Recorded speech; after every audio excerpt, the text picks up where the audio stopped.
When I was doing any kind of search yesterday here in Warsaw, or in Wrocław, I don't know how you pronounce it, because I speak Russian, I'm learning Czech right now, Polish is something that is in my list, because it's kind of similar, some words I can understand.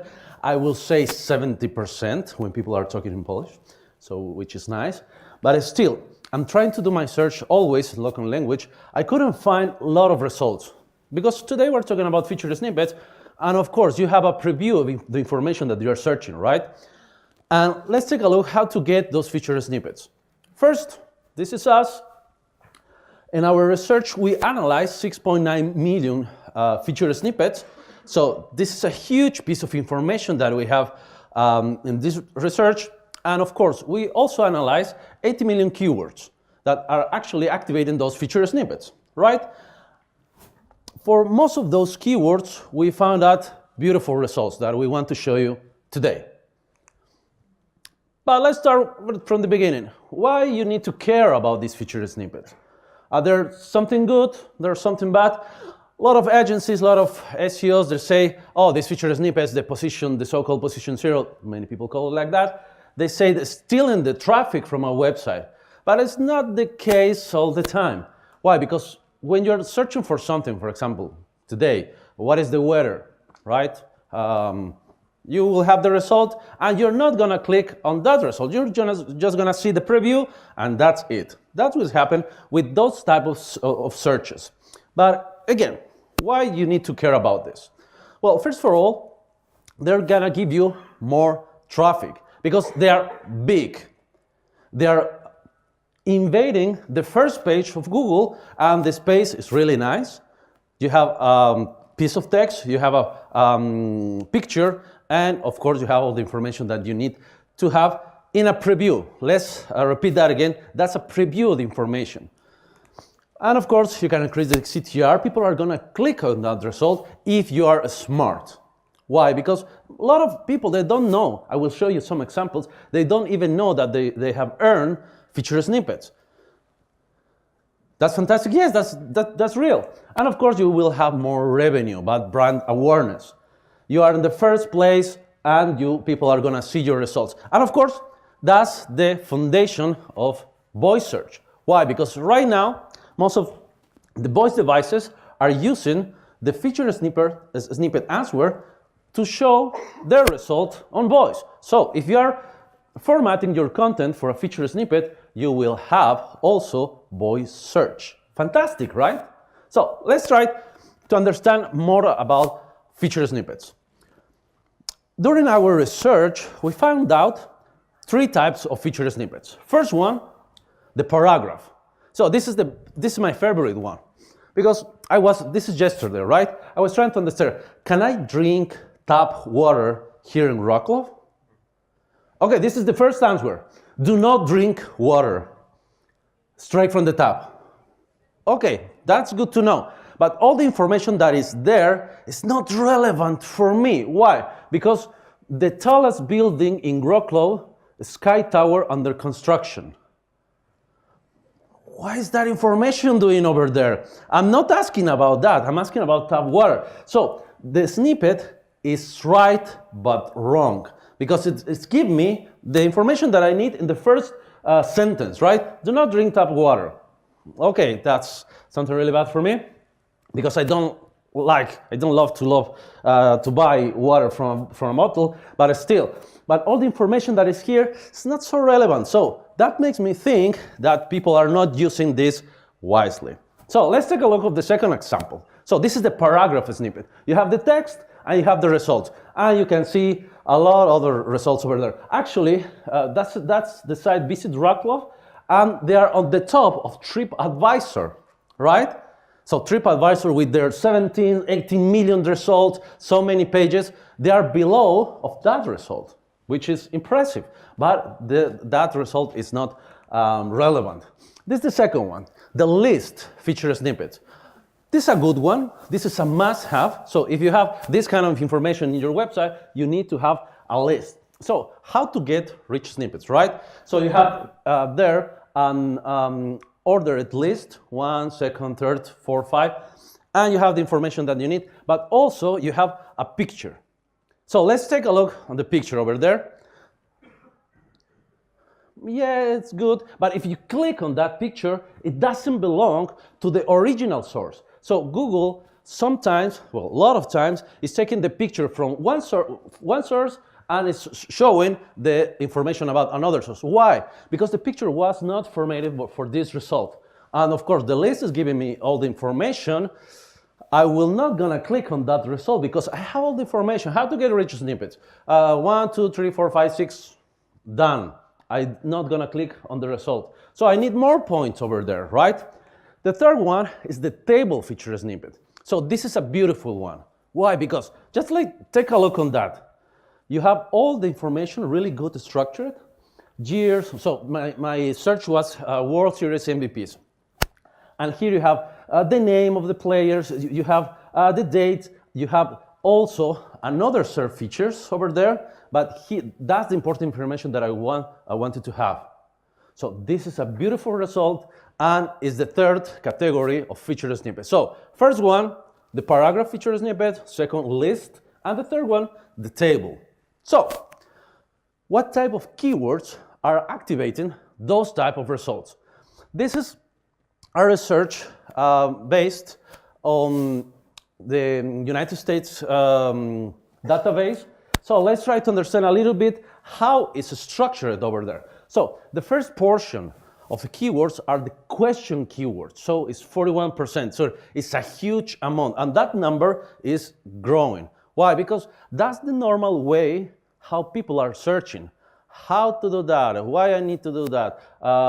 With questions, right? We are not like machines. We are not typing like shoes, black shoes, bicycle, wheels for bicycle. Well, we can do that. But that's the second, that's the preposition. When we're using prepositions for what, etc., the results with the snippets are 70%. So that's the second one. And the last one is the comparison keywords. So pricing versus, etc. And if you can imagine the buyer's journey, you can have all the information. That's a very smart situation that we can attempt like this. Question is the brand awareness, right? Why? Because you are trying to understand the features of product or a service. You are asking questions. You don't know what you need, but you are trying to analyze. The preposition, you are using that for consideration, some aspects that you are interested in, some details. And the last one is the decision. That's why you need the comparison. When you have finally decided on a certain product, you are not sure, that's why you need to compare iPhone or Samsung, and what's the price of both of them. So let's see the first one. So with the question feature snippet, this is a huge amount of results. First one, of course, and we separated in this result, the question starting with how. Why? Because that's a big amount of result. That for 52%, they are activating the list feature snippet. So with this type of result, we have a lot of result with list, but that's the exception. The rest of the question keywords like why, are, will, does, etc., they are activating like 99% the paragraph feature snippet. So you need to have that information to understand, okay, if I'm gonna use how, and I know how to say how in different languages, for example, in Spanish, how is como, in Russian is kak, or how is how in Polish? Jak? Okay, so it's the same thing, and this is activating the list feature snippet, right? And the rest is activating the paragraph. So let's take a look at this example. So why is the sky blue? I really love this example. I couldn't find it in Polish because I didn't understand how to say sky. It's nieba? Niebo. Okay, so it's kind of similar. Why the sky is blue? In every single language, the result is a paragraph and a beautiful image. I was checking that in different languages, and most of them, they don't have the picture. Because, okay, if you are asking that, who is actually asking this type of questions? Kids, right? when they're very curious, why the sky is blue, why the sun is so bright. So this kind of question needs to have a picture over there. So there's a picture here, but still the picture doesn't belong to the original source. Okay, what you need to be there. Well, let's talk about that later. The preposition, the second one. So the first one was the question that is related to the awareness, right? We're trying to understand what is the purpose of our search. With the preposition, we are trying to understand the details. So we are using a preposition like this. For, like, to, with, without. So specific details on a search. Here, we don't have any questions. And the results that are activated here are, for example, in the majority paragraph, but at the same time list. So we have both results. We can create lists or paragraphs.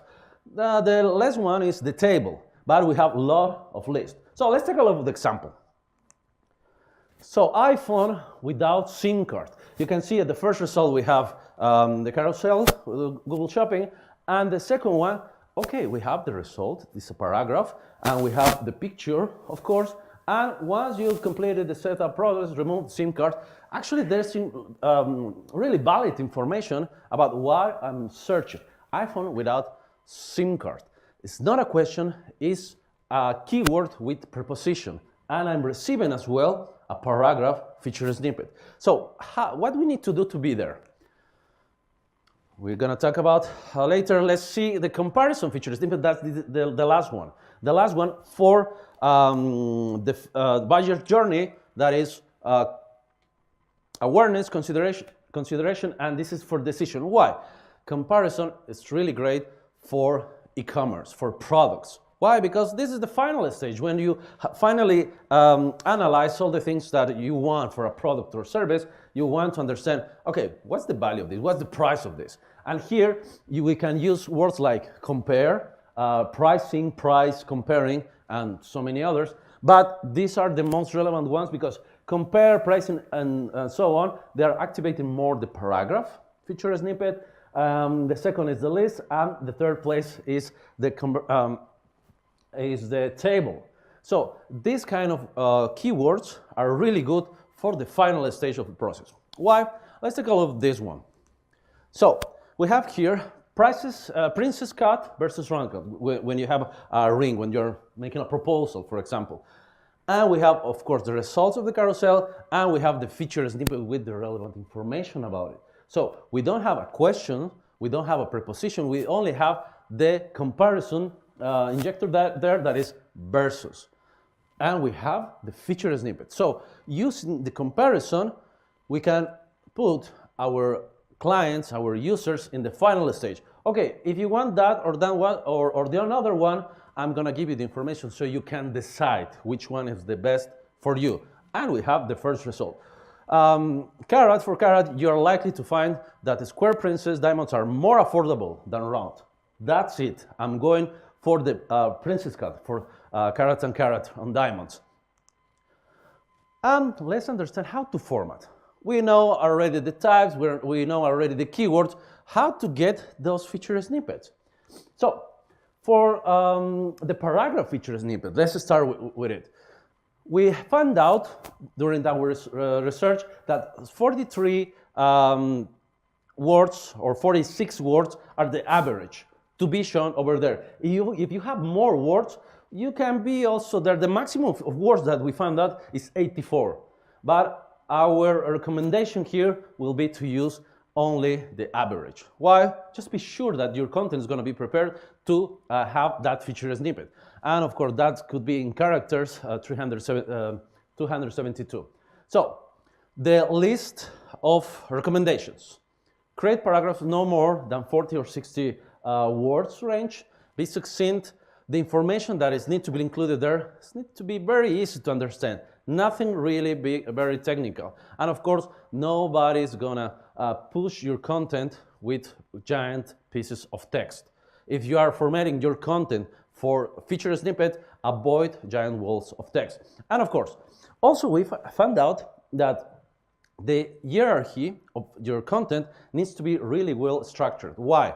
Because we found out on average that there are 22 headers and subheaders on those pieces of content. Yes, that's a lot of information, right? But the information in every URL needs to be very specific. And H1, H2, H3, H4, H5, and H6. A lot of information over there. So a lot of details on a certain topic. That doesn't mean that every single page needs to be like that. The most valuable URLs, the most valuable pages needs to have that kind of structure. And of course, 83% of the results are already secure. They have implemented HTTPS, so that's a major point. And the average Fleshkin kite result, so how easy, how friendly to read needs to be the text, is for an average kid, 7th grade kid, that's 11 or 12 years old kid. They need to understand that type of text. The result is 83, the readability score. So the text needs to be really easy to understand. How to make paella, right? You need rice, meat, and put it in a bowl. That's it. How to create content list. First point, second point, very easy to understand for a 7th grade kid. And of course, this is the most interesting fact. So, okay, we are not in 98, 99, when you needed to put all the alt text in every single image. Right now, of course, Google understands very well what is on the image. But we found out that for formatting your text to get that image from your source, not to push Google to put another source on the feature snippet, you need to use alt text on every single image. Why? Because every single result that we have researched, they already have alt text on that image, which is something that if you're not doing, you need to do it, of course. And the last thing that we found out is on average, for every single URL, we found out 33 external link citations. So, lot of links. If you are creating, for example, a 2,000 or 3,000 words piece of content, every single 150 words, there needs to be a link to a relevant source. That's a lot of links, but again, this is not for every single page. If you want to create, if you want to format your content for getting feature snippets, you need to have this. I hear a lot of time that SEOs are telling their content copywriters, just use 3 links, put there 5 links. Okay, but here we can see another different situation, right? For the list snippets, think here, this is something that you really need to use, because this is smart. Okay, if you put more than 6 items on the list, Google is going to be forced to truncate the result, and it's going to put that button that it says more items, and people will click on that result. So just make bigger lists. Why? Because Google is going to be forced to truncate that result. So create lists with more than 8 items. So you're going to get that button, and people are going to click on more items, and you will have the intention of clicking over there. And of course, use a longer list. One of the things that I really appreciate sometimes is to have that curiosity over the user. How? You have, for example, top 10 lists of something. You are showing the first result on the top, for example, first, second, third, etc. Why, if you turn around, you do it the otherwise, and you put 10, 9, 8, and okay, what is the number 1? People are going to click on that result, and they're going to see the information that they're needed. So you're just switching some curiosity for your users. For example, top 10 Netflix series.